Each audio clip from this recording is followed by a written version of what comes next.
గుర్తుపెట్టుకోండి, ఇచ్చిన మాట తప్పితే ప్రజలు ఊరుకోరనే విషయాన్ని కూడా మీరు గుర్తుపెట్టుకోమని మనం చేస్తున్నాం. సూపర్ 6 కాదు, అది సూపర్ చీట్గా మీరు చేయబోతున్నారనేది మాకున్నటువంటి అభిప్రాయం.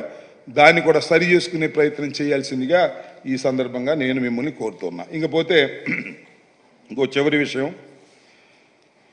ఇవాళ ఈనాడులో విచిత్రమైన వార్త ఒకటి రాశారు.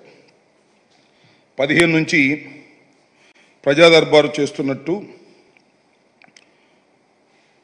జగన్మోహన్ రెడ్డి గారు 15వ తారీఖు నుంచి ప్రజా దర్బారు చేస్తున్నాడు అని ఒక పిచ్చి రాతలు. ఆయన ఎప్పుడు జనాన్ని కలవడు, నాయకులను అసలు కలవడు, వచ్చిన జనం తిరిగి వెళ్ళిపోతున్నారు.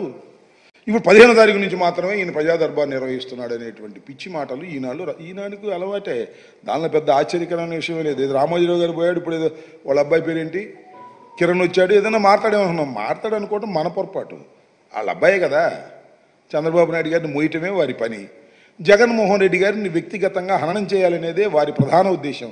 వారిది, చంద్రబాబు నాయుడు గారిది అదే ప్రధానమైన ఉద్దేశంతోనే ఆయన మాట్లాడుతూ ఉంటాడు, వీళ్ళు రాస్తుంటారు. నేను మనవి చేస్తున్నా, జగన్మోహన్ రెడ్డి గారంటేనే జనం, జనం అంటేనే జగన్మోహన్ రెడ్డి గారు.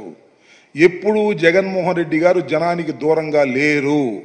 నాకు తెలిసినంత వరకు జీవితం మొత్తంలో చంద్రబాబు నాయుడు గారు ఎంతమంది కలిశాడో, జగన్మోహన్ రెడ్డి గారు ఆయన రాజకీయాలు ప్రారంభించిన దగ్గర ఇప్పటి వరకు అంతకన్నా 10 రెట్ల జనాన్ని కలిసి ఉంటాడు. ఆయన ప్రజల మధ్యన ఉండేటటువంటి మనిషి, అందరితో మమేకమయ్యేటటువంటి మనిషి, అందరినీ కలిసేటటువంటి మనిషి.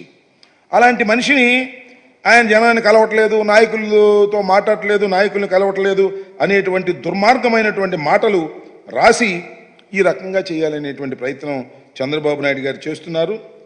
జగన్మోహన్ రెడ్డి గారు అనే వ్యక్తి ప్రజలతో మమేకమయ్యేటటువంటి ఒక హీరో లాంటి మనిషి.